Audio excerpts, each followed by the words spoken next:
Os fatos que irei narrar fazem parte de uma lenda, mas são baseados em relatos verídicos colhidos na época dos acontecimentos e propagados em vários meios de comunicação. Se é verdade ou não, eu deixo por conta de vocês. Vamos ao vídeo.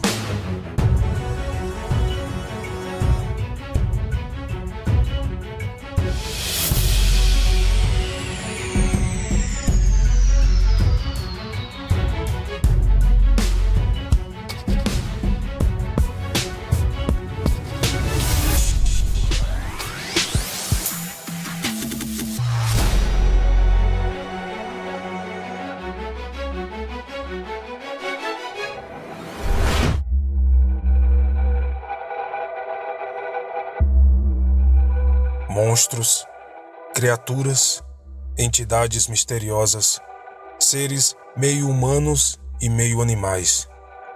A cultura popular, da Europa à Ásia, através do continente americano, está cheio dessas histórias. Folclore, lenda, mito e mitologia moderna para alguns. Verdades ocultas inexplicáveis para outros. De qualquer forma, é bonito, fascinante, rico e até mesmo capaz de despertar essa emoção de curiosidade indecifrável, mesmo nos indivíduos mais racionais.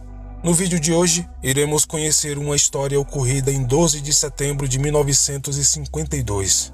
Essa lenda específica foi enriquecida e ampliada ao longo dos anos. O fato aconteceu no condado de Braxton, na Virgínia Ocidental, nos Estados Unidos. O pano de fundo é uma pequena comunidade chamada Flatwoods, um conjunto isolado de casas que, segundo o censo de 2010, tem pouco mais de 300 habitantes. Entre mistério, teorias e explicações racionais e científicas, surgiu uma lenda, a história do chamado Monstro da Planície, para alguns conhecido como o Monstro de Flatwoods. –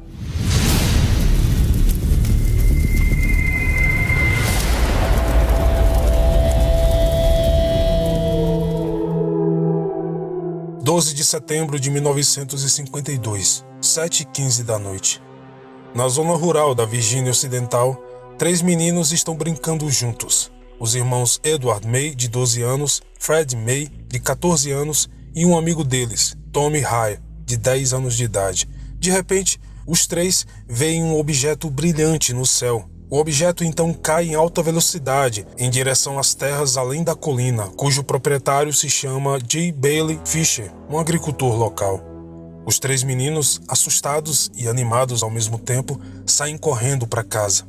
A senhora Kathleen May, a mãe dos 2 irmãos, ao saber da história, organiza uma pequena expedição destinada a descobrir o que realmente aconteceu.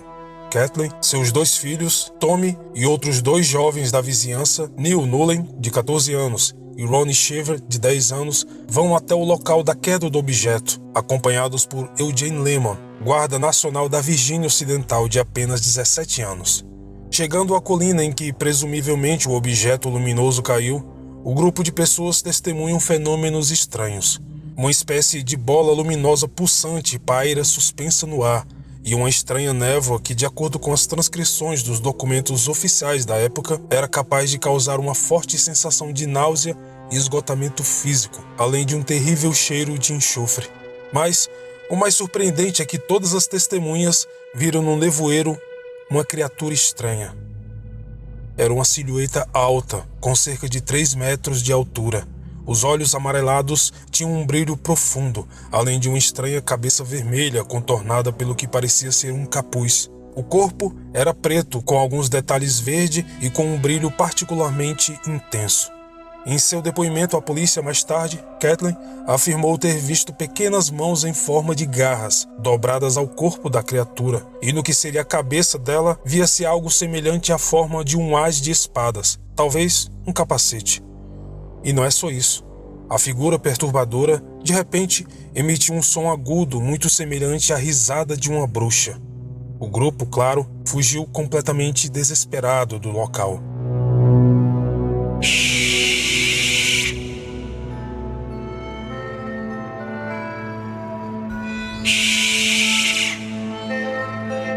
Após o relato de Kathleen May sobre os eventos, o xerife Robert Carr e seus homens imediatamente começaram na mesma noite a investigar, vasculhando em toda parte não apenas o local da misteriosa descoberta, mas também nos arredores.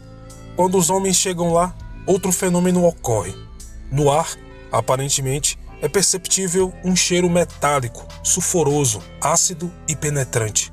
O xerife, no entanto, não percebe mais nada em particular. Nenhum objeto misterioso, nenhuma criatura, nada.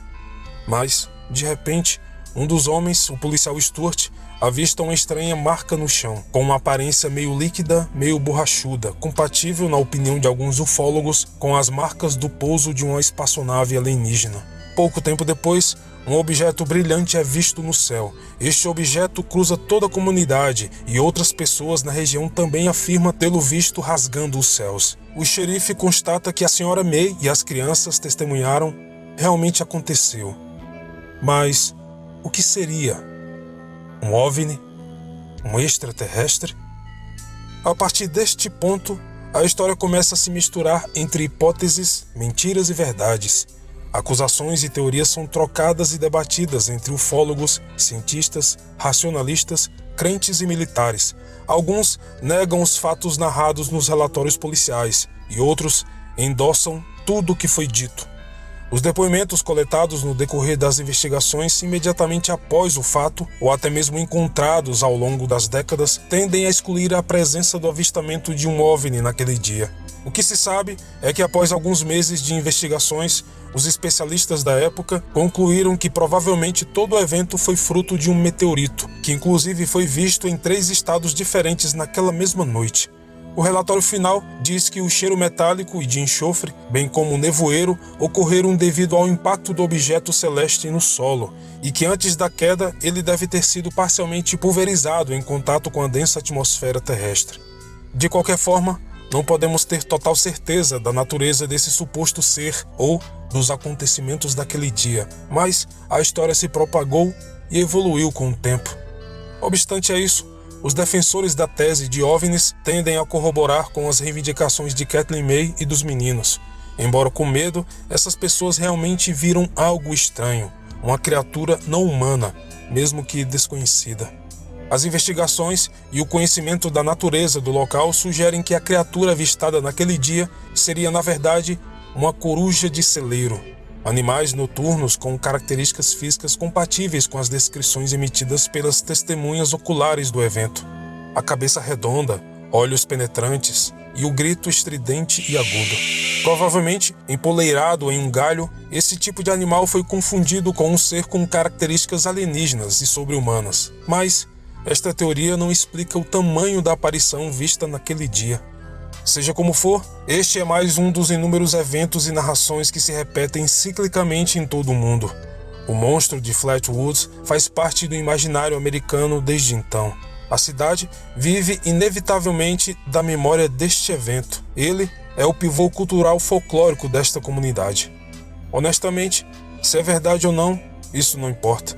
A mitologia moderna, como sabemos, fala de criaturas misteriosas e OVNIs. Como no caso do monstro de Flatwoods, são histórias nascidas de causas diferentes e para propósitos igualmente diferentes, que, deixando de lado a ciência e a racionalidade por um momento, são capazes de despertar curiosidade e charme, e por que não, esse emaranhado de perguntas sem resposta definitiva que oscila entre a verdade racional e as dimensões que ainda não são compreendidas pelos homens, podem servir para alguma coisa útil.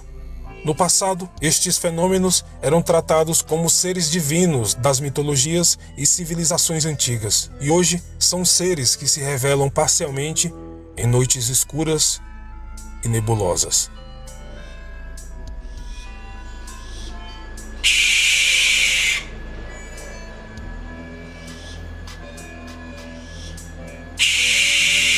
Este foi o vídeo de hoje. Espero imensamente que tenham gostado. E como sempre, nos vemos nos comentários. Até mais.